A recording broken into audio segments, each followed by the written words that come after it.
નમસ્કાર મિત્રો, આજે આપણે વાત કરીશું સેમેસ્ટર 3 ડિપ્લોમાનું રિઝલ્ટ છે એ રેગ્યુલરના મિત્રોનું આવી ગયું છે. બધા મિત્રોએ વ્યવસ્થિત પોતાનું રિઝલ્ટ છે એ ચેક કરી લેવાનું છે.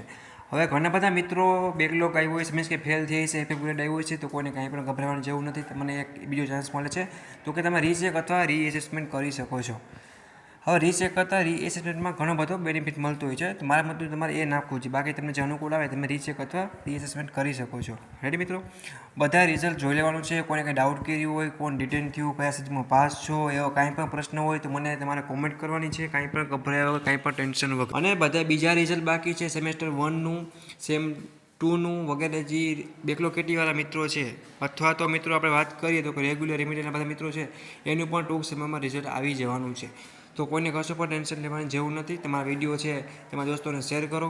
રેડી, વ્યવસ્થિત રિઝલ્ટ જોઈ લો. રીચેક કરવાનું હોય તો છેલ્લી તારીખ તમારી 16 છે, બરાબર છે. એ પહેલાં તમારે રીચેક અથવા રીએસેસમેન્ટ જે કરવું હોય એ તમે કરી શકો છો. વધારે તમે 2 વિષયમાં કરી શકો છો. ઓકે મિત્રો, બીજો કોઈ પણ ડાઉટ કર્યો હોય તો મને કોમેન્ટ કરજો, બરાબર. બટ ટેન્શન લેવા નથી. જે મિત્રો પાસ થઈ ગઈ કોંગ્રેચ્યુલેશન, ફેલ થયા છે એ પણ થોડુંક રીચેક અથવા રીએસેસમેન્ટ કરી નાખો. પાસ પણ ઘણીવાર થઈ જતા હોય છે. બીજો કોઈ ડાઉટ ક્વેશ્ચન ઊભો થાય તો મને કોમેન્ટ કરજો.